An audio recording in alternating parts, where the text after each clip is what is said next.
గారండే అమ్మమ్మ నుంచి క్యాటరింగ్ వాళ్ళు చేసే టమోటా పప్పు.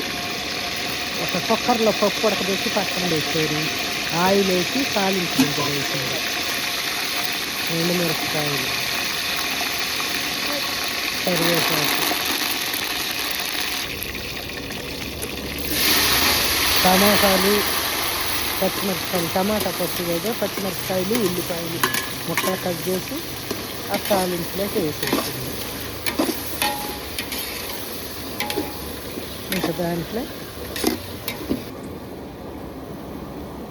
కొంచెం జీలకర్ర, కొంచెం అల్లం వెల్లుల్లి పేస్టు,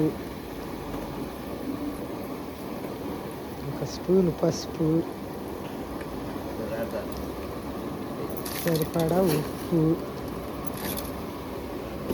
వేసి కలిపి మూత పెట్టి అవి మెత్త గుడికెచ్చాలి. అంతేగా.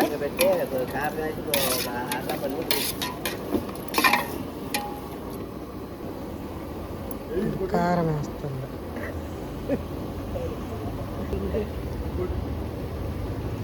కొంచెం నీళ్లు పోస్తుంది. ఇంకా మూత పెట్టి ఆ ముక్కలు బాగా మెత్తగా అయిందా ఉడికిచ్చింది. అది టమాటా ముక్కలు బాగా మెత్తగా ఉడికినవి. ఇప్పుడు అది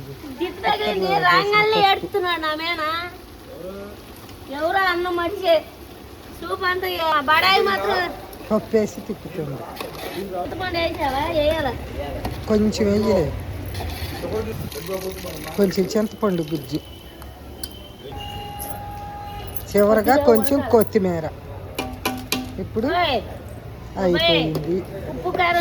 టమాటా పప్పు రెడీ. మనం ఇంట్లో నేనైతే ఎలా చేయను, వేరుగా చేస్తా.